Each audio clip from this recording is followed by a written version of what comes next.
하나님 말씀 보겠습니다. 하나님 말씀 창세기 5장입니다.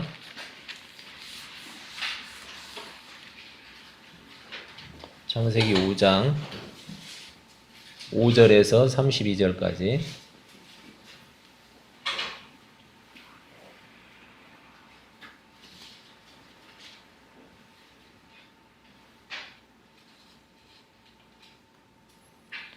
창세기 5장 5절에서 32절까지 저랑 교독하겠습니다. 제가 먼저 읽겠습니다. 셋은 105세에 에노스를 낳았고 에노스를 낳은 후 807년을 지내며 자녀들을 낳았으며 그는 912세를 살고 죽었더라. 에노스는 60세에 게란을 낳았고 게난을 낳은 후 815년을 지내며 자녀들을 낳았으며 그는 950을 살고 죽었더라. 게난은 70세에 마할랄레를 낳았고 마할랄레를 낳은 후 830년을 지내며 자녀들을 낳았으며 그는 910세를 살고 죽었더라. 마할랄레는 65세에 야렛을 낳았고 야렛을 낳은 후 830년을 지내며 자녀를 낳았으며 그는 895년을 살고 죽었더라. 야렛은 162세에 에녹을 낳았고 에녹을 낳은 후 800년을 지내며 자녀들을 낳았으며 그는 962세를 살고 죽었더라. 에녹은 65세에 무드셀라를 낳았고 무드셀라를 낳은 후 300년을 하나님과 동행하며 자녀들을 낳았으며 그는 365세를 살았더라. 에녹이 하나님과 동행하더니 하나님이 그를 데려가심으로 세상에 있지 아니하였더라. 무드셀라는 887세에 라멕을 낳았고 라멕을 낳은 후 782년을 지내며 자녀를 낳았으며 그는 969세를 살고 죽었더라. 라멕은 182세에 아들을 낳고 이름을 노아하여 이르되 여호와께서 땅을 저주하심으로 수고롭게 일하는 우리를 이 아들이 아니하리라 하였더라. 라멕은 노아를 낳은 후 595년을 지내며 자녀들을 낳았으며 그는 777세를 살고 죽었더라. 같이 읽습니다. 노아는 500세 된 후에 셈과 함과 야벳을 낳았더라. 아멘. 여러분 반갑습니다. 네, 인사 한번 하시죠. 네. 네. 별로 안 반갑나요? 오늘 창세기 5장 강해인데, 여러분 우리가 지난주에는 가인과 그리고 가인의 후손인 라멕을 살펴봤죠. 가인과 가인의 후손 라멕. 이 두 사람은 살인자였어요. 하나님과 사람과의 관계에 있어서 철저하게 실패한 사람들이었어요. 우린 이런 모습을 통해서 죄에 빠진 인간들의 처지가 어떤지, 그리고 하나님을 떠나 있는 인간들의 실상이 얼마나 처참한지를 우리가 알 수 있었어요. 따라서 하나님은 멸망할 수밖에 없는 이런 인간들의 처지를 아시고 구원을 향한 길을 열어주셨어요. 그게 누구였냐면 바로 셋이라는 사람이었어요. 이 셋과 에노스를 통해서 구원의 계보를 만들어 주신 거예요. 오늘 본문은 하나님께서 주신 다른 씨, 이 셋의 후손들에 대한 이야기예요. 지난주에는 가인과 그 가인의 후손, 오늘은 하나님이 주신 다른 씨, 구원의 씨, 그 셋의 후손들에 대한 이야기를 하고 있어요. 그런데 여러분들 이 말씀을 쭉 읽으면서 여러분 눈에 확 들어온 게 있나요? 없나요? 예? 낳다. 예, 맞아요. 누구를 낳고 하는 것도 있고, 또 있죠. 여러분이 보면서 좀 생소하게 느낀 거 없어요? 여러분 우리가 살면은 몇 년을 살죠? 인생이 길어봐야 요즘에는 100세 시대라고 하는데 너무 오래 살았어. 너무 그렇죠. 지금 보면 저기 성경에 한번 보세요. 이 사람들 살아 있는 그 시간이 어마어마하죠. 거의 1000년 가까이 산 사람도 있어요. 969세. 와, 이 시간을 어떻게 살았을까? 사람들이 장수했다는 사실이 눈에 들어와요. 이 본문을 보면 사람들이 정말 오래 살았다. 근데 이게 사실인가 싶을 정도로 정말 우리는 믿기지가 않죠. 이렇게 오래 살았다고 하면 어떻게 인간이 이렇게 오래 살 수 있을까? 그래서 어떤 사람들은 1년을 365일이 아니고 이때 당시에는 조금 다른 개념으로 정리를 했을 것이다. 이렇게 이야기하는 사람도 있어요. 그렇지만 확실하지 않아요. 성경에서는 오히려 실제로 이 사람들이 살았던 시간을 나타낸 게 성경적으로 보면은 훨씬 더 정확해요.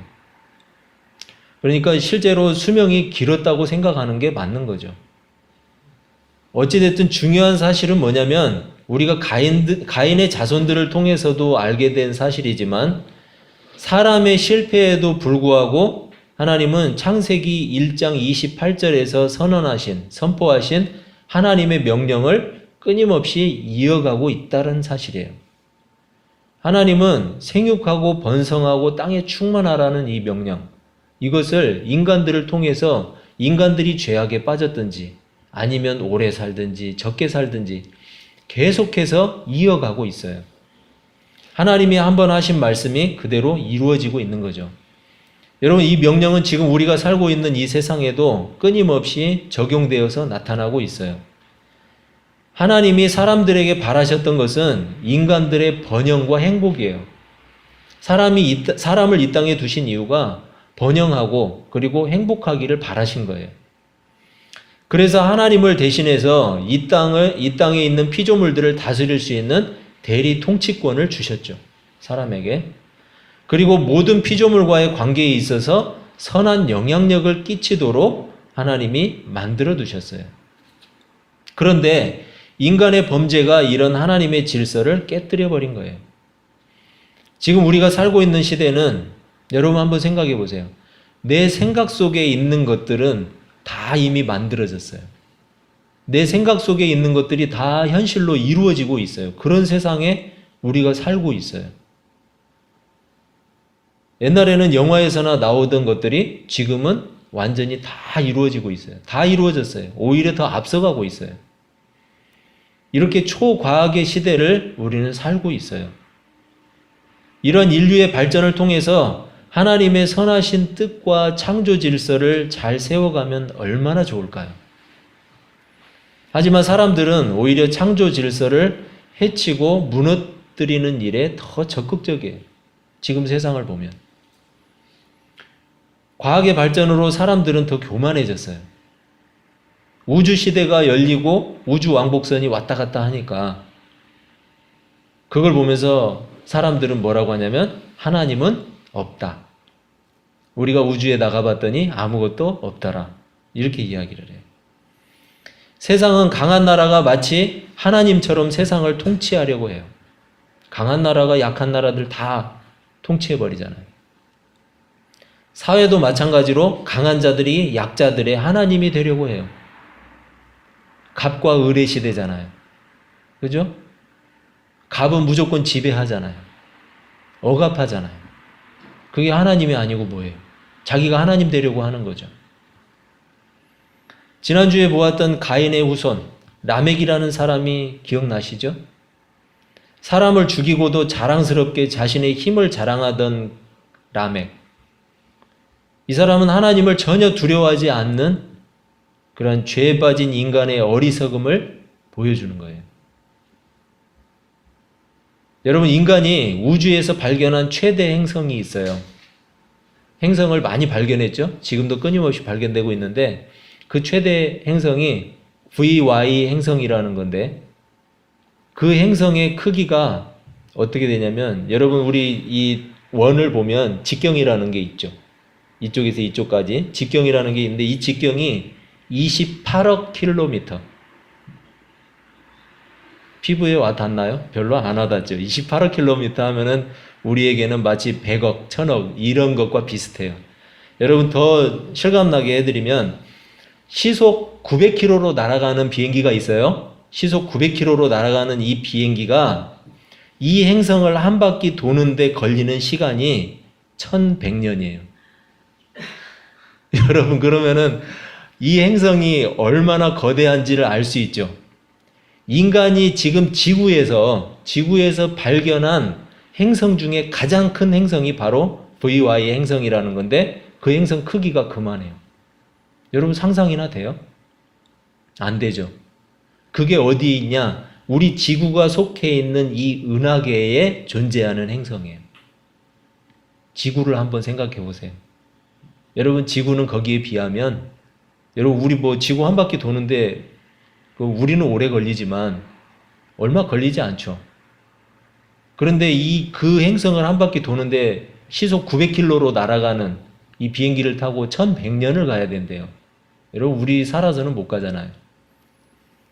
이렇게 큰 행성이 속해 있는 이 은하계에는 그 행성만 있는 게 아니에요. 우리가 발견하지 못해서 그렇지 수없이 깔린 천억의 행성들이 있어요.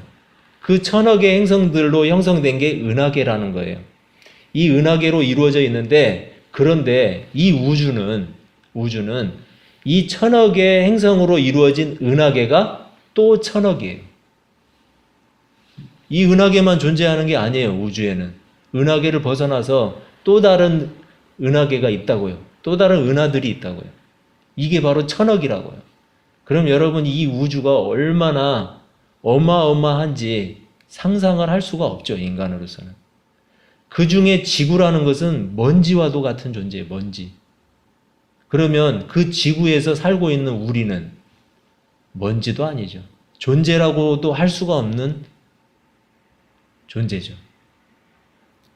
하나님이, 여러분, 인간이 우주선 타고 우주 밖으로 나가봤더니 하나님은 없더라.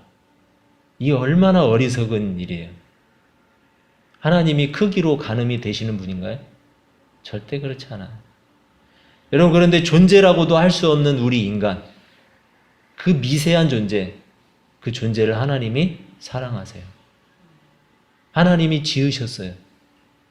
이 모든 것을 하나님이 창조하셨다고요. 느낌이 좀 오시나요, 이제?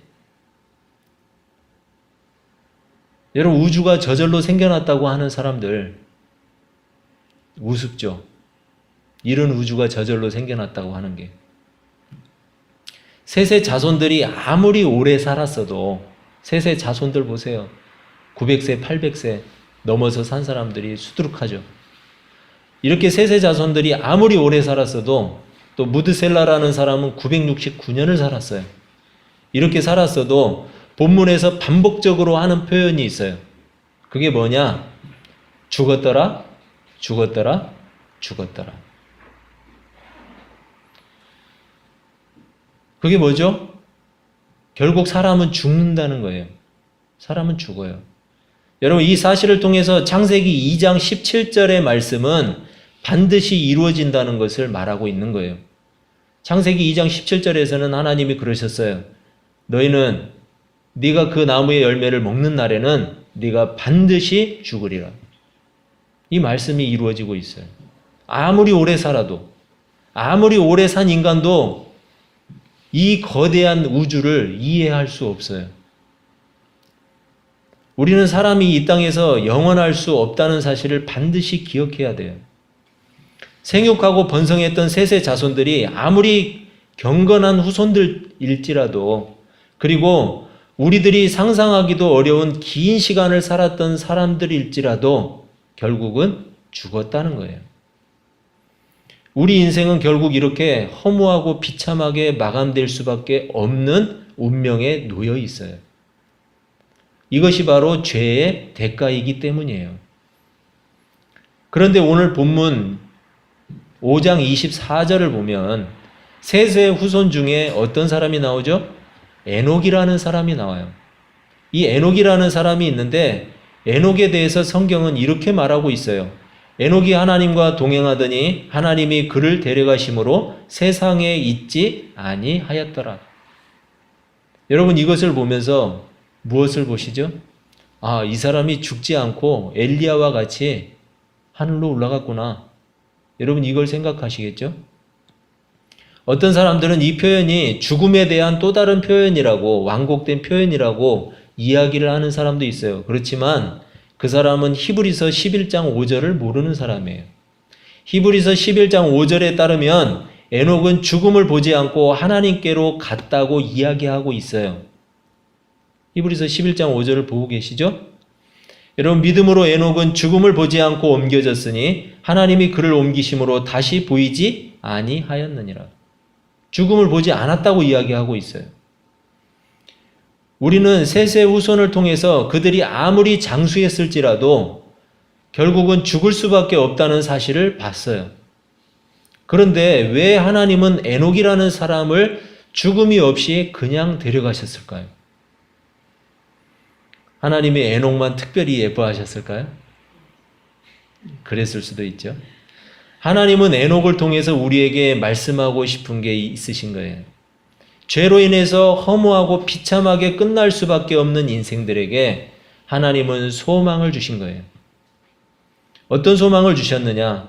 반드시 죽을 수밖에 없는 비참한 인생일지라도 하나님의 은혜를 입게 되면 그 인생이 희망을 품을 수 있다는 사실을 알리고자 하는 거예요. 그리고 사람들은 이 땅에서 얼마나 장수하느냐, 그리고 얼마나 건강하게 사느냐에 관심이 많죠. 물론 건강하게 살아야죠. 건강하게 오래 살아야죠.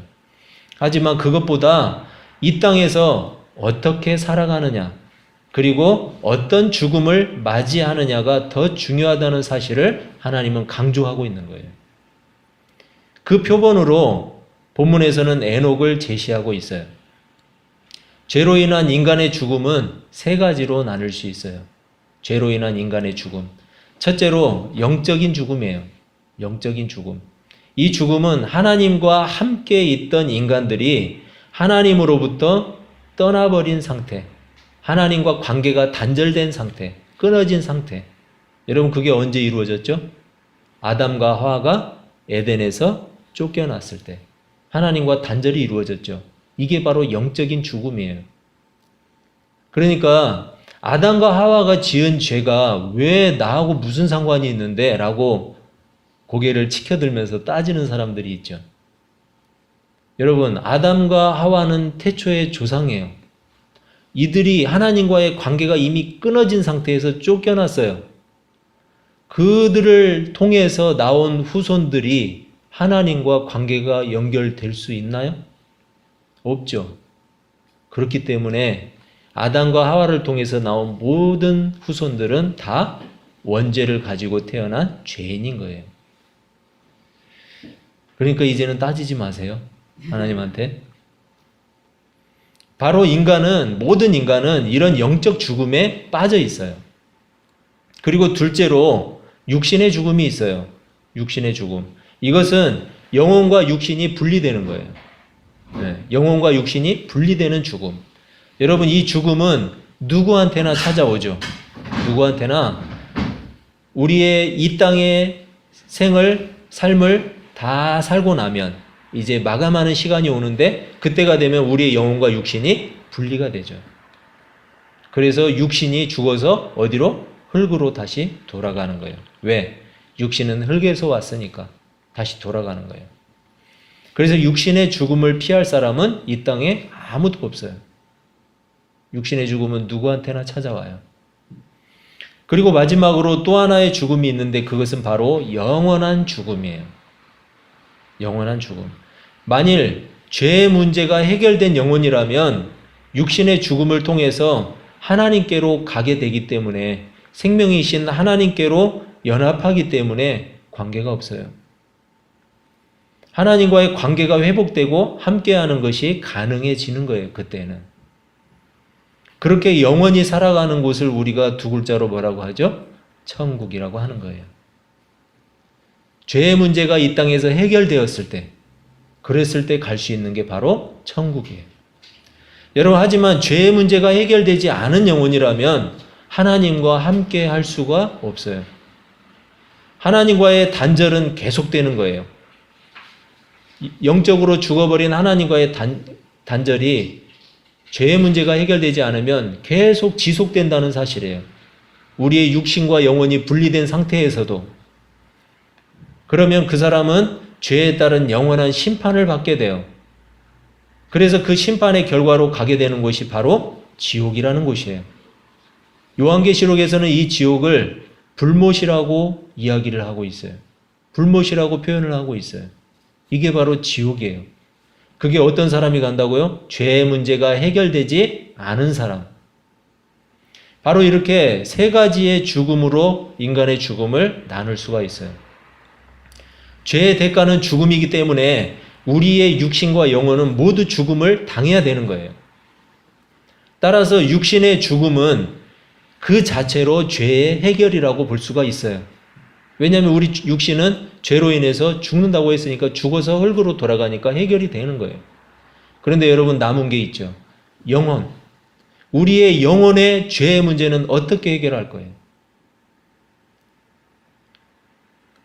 우리의 영혼은 본래 하나님께로 왔기 때문에 하나님께로 돌아가야 되는 거예요. 하지만 죄로 인해서 하나님께 돌아가는 것이 불가능한 상태가 되어버린 거죠. 따라서 영혼의 형벌 장소인 지옥으로 가게 되는 게 당연한 거예요. 그래서 하나님은 우리가 이 땅을 살아가는 동안 영원한 형벌을 피할 수 있는 방법을 주셨어요. 즉, 영원한 죽음으로부터 구원받을 수 있는 길을 주신 거예요. 그 구원의 방법과 구원의 길이 바로 예수 그리스도예요. 왜냐하면 그분이 우리를 대신해서 죄의 형벌을 받았기 때문이에요.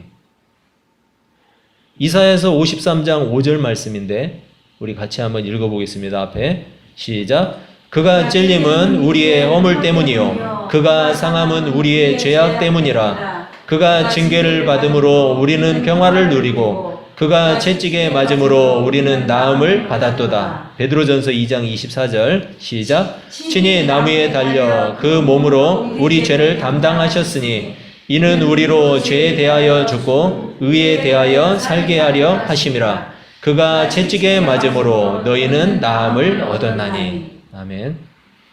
여러분, 예수 그리스도를 통해서 우리의 영혼의 죄의 문제를 해결해 주신 거예요. 모든 구약과 신약 성경의 내용은 바로 예수 그리스도를 증거하고 있어요. 그리고 믿음이라는 방식을 통해서 하나님은 구원의 길을 열어주셨어요. 믿음을 통해서.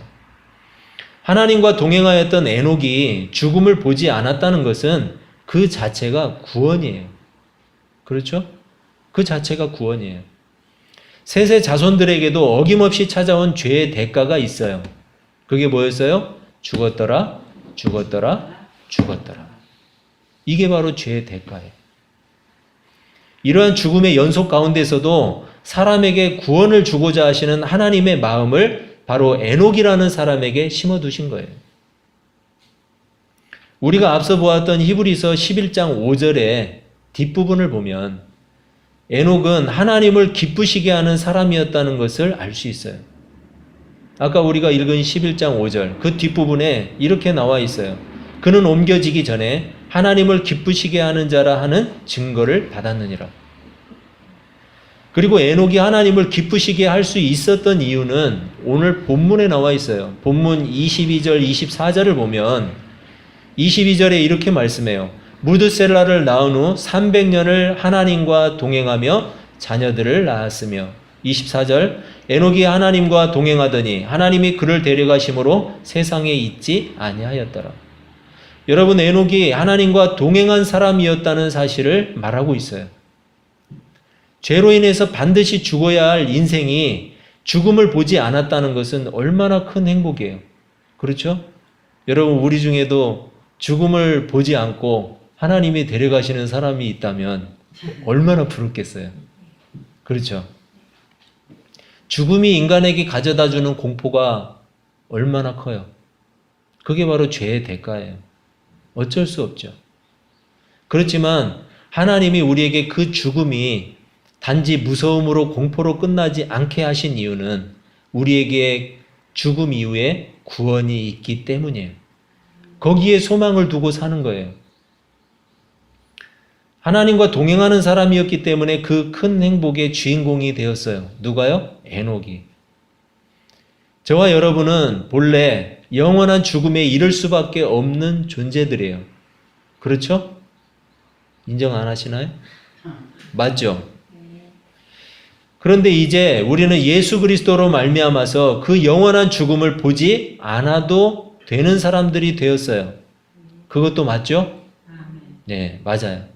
그렇기 때문에 우리는 하나님께서 에녹에게 허락하신 그 복을 함께 누리는 자들이 된 거예요. 맞죠? 여러분, 그러니까 지금부터 에녹을 부러워하지 마세요. 하나님이 그 구원을 우리에게 주셨어요. 그 생명을 우리에게 주신 거예요. 다른 누구에게 주신 게 아니에요.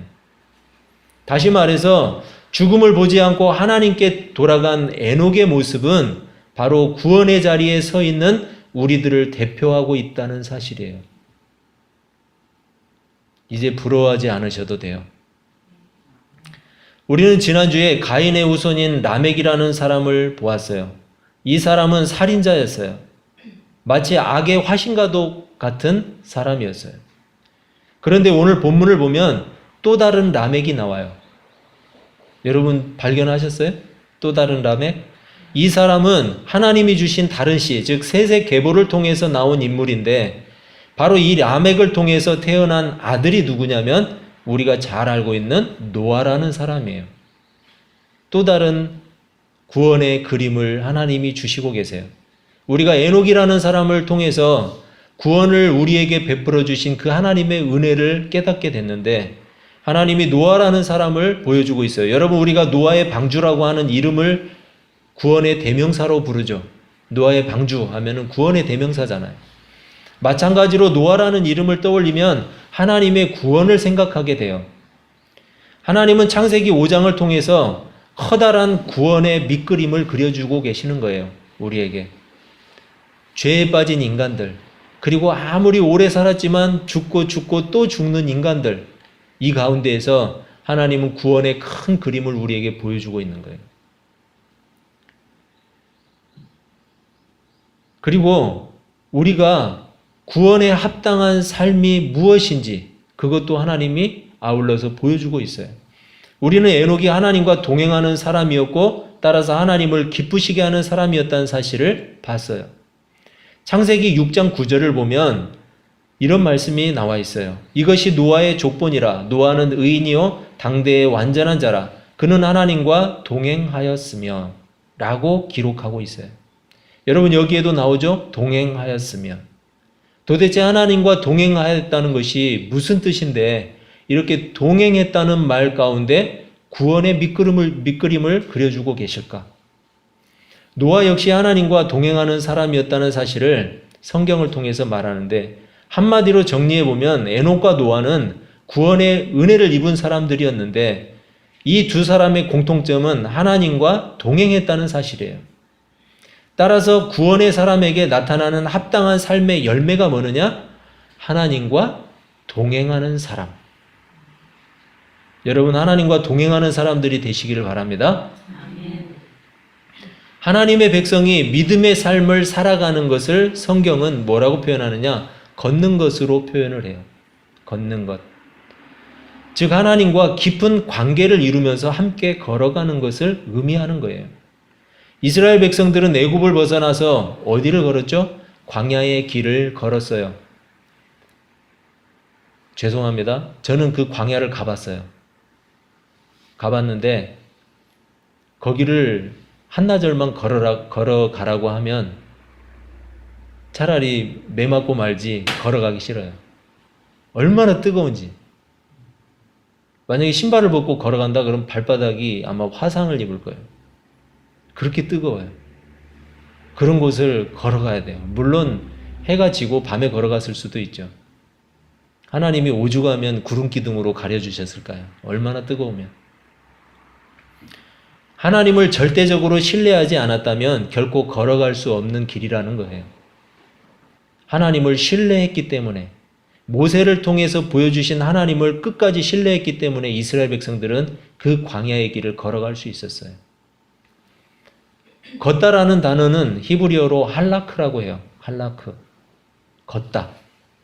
그런데 에녹이 하나님과 동행하였고 노아 역시 하나님과 동행했다고 할 때 이 동행이라는 단어가 바로 할라크예요. 걷다라는 거예요. 다시 말해서 이들이 하나님과 동행하였다고 하는 것은 하나님과 같은 길을 함께 걸었다라는 뜻이에요. 하나님과 함께 걷는 것이 분명 생명길이라는 사실을 우리는 알고 있어요. 하지만 하나님과 함께 걷는 것이 쉽지 않아요. 하나님과 함께 걷다 보면 세상에서 놓아야 하는 것들이 참 많아요. 손해봐야 하는 것이 너무 많아요. 인내하면서 견뎌야 하는 것들도 너무 많아요. 에녹은 그리고 노아는 그럼에도 불구하고 하나님과 동행한 사람들이에요. 이들에게 어려움이 없었을까요? 이들에게 현실에 장벽이 없었을까요? 그렇지 않아요.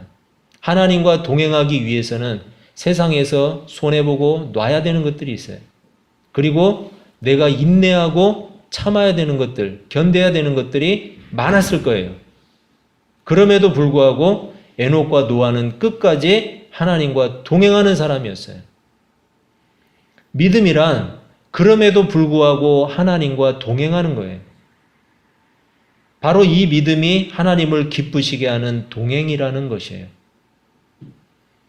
히브리서 11장 6절에서는 이렇게 말해요. 믿음이 없이는 하나님을 기쁘시게 하지 못하나니 하나님께 나아가는 자는 반드시 그가 계신 것과 또한 그가 자기를 찾는 자들에게 상 주시는 이심을 믿어야 할지니라.